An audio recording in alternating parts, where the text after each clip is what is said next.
پہلی چیز جو آپ نے جاننی ہے وہ یہ ہے کہ میں کمزور ہوں۔ جب آپ اپنی کمزوری کا اظہار کریں گے تو آپ کو چاہیے ایک سہارا۔ کیا چاہیے؟ ایک سہارا۔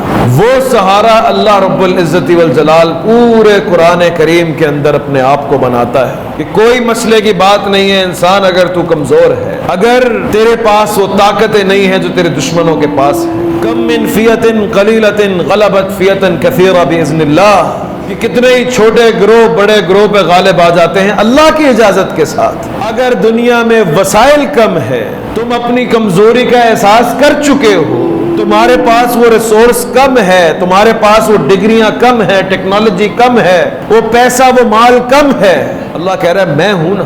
اگر تم اپنی کمزوری کا اظہار کر چکے ہو اور مجھ پہ مانتے ہو تو میں ہوں اس کمی کو پورا کرنے والا۔ یاد کرو تاریخ کو کہ جب موسیٰ علیہ السلام کے پاس اس سمندر کو کراس کرنے کے لیے، عبور کرنے کے لیے کچھ نہ تھا، فرعون پیچھے تھا، سمندر آگے تھا، قوم غلام ساتھ تھی، انہوں نے کہا وَفِرْعَوْنُ خَلْفَنَا وَالْبَحْرُ أَمَامَنَا أَيْنَ تَذْهَبْ بِنَا موسیٰ، کہاں لے کے جائے گا آج ہم کو؟